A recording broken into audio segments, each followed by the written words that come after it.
Good morning, everyone. Welcome back. Thank you for joining us. We're glad that you're here. I'm Steve, And I'm Scott. and together we're Backyard Musings, the Science and Technology channel. Yep, and we're talking about another health topic. We've been talking about a lot of those of late. So this has to do with nerve pain and Yeah, chronic nerve pain, actually. So let's get some good into it. research. Yeah, Yep. Duke researchers study an approach that may help millions manage diabetic neuropathy and chemotherapy-induced nerve pain.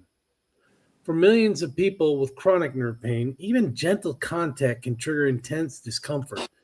Researchers have suspected that injured nerve cells struggle because their internal energy producers, known as mitochondria, isn't that the stuff for the force that binds the force to everyone, Scott?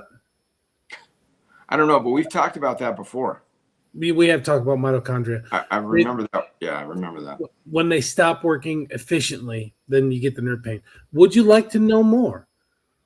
A study published in Nature on January 7th of this year now points to a potential solution: restoring healthy mitochondria to damaged nerve cells.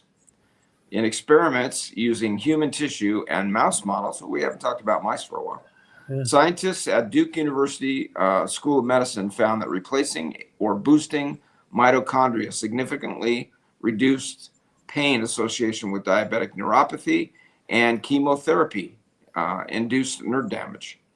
In some cases, pain relief lasted as long as 48 hours. Now, I don't have anything to compare to that to, but sounds pretty good. Yeah.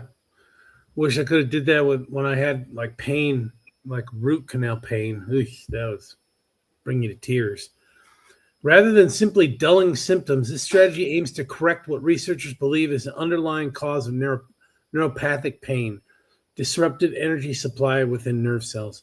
When mitochondria fail, cells cannot generate the energy required to maintain normal function and resist inflammation. How long ago was your root canal? Oh, that was a couple years ago, 2, maybe 3 years ago, maybe 4.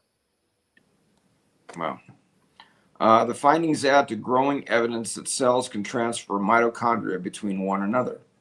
Scientists increasingly view this exchange as a natural support mechanism that may influence a range of conditions, including obesity, cancer, stroke, and chronic pain. Chronic pain's a big one. Yeah.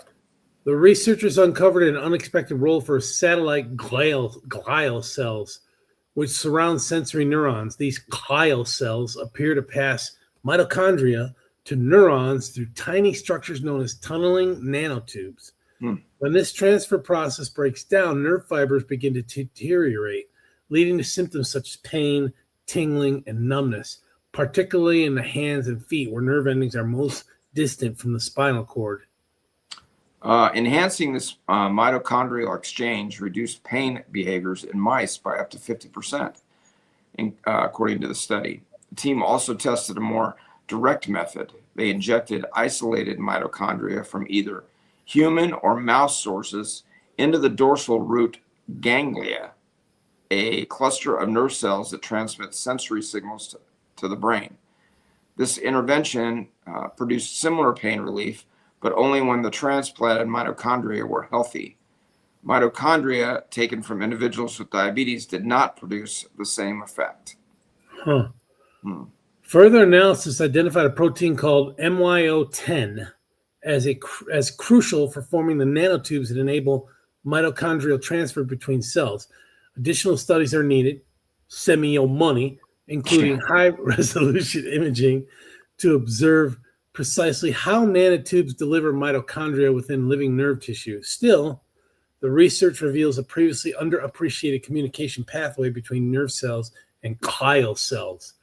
By targeting cellular energy transfer, this approach could offer a new way to address chronic nerve pain at its biological source rather than simply suppressing symptoms.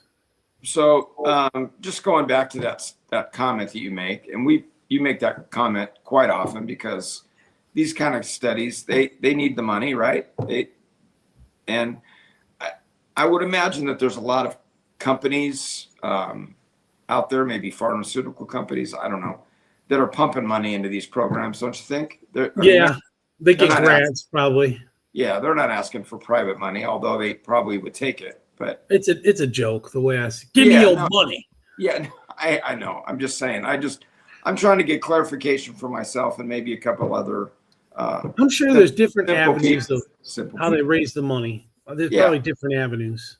Yeah, but this again, I'm not familiar with this type of pain, but like you say, it's real. You've experienced it. I'm sure people going through some of these diabetes, people with diabetes probably experience it. Yeah. Yep. Heart issues, obesity. I mean, it's all the real deal. So, and they shouldn't suffer either. So I'm glad they're working on this. Sounds good. And we're grateful for the mice involved in the program. Yes. Yeah. Thanks, folks. We'll see you this afternoon. See you this afternoon. Take care.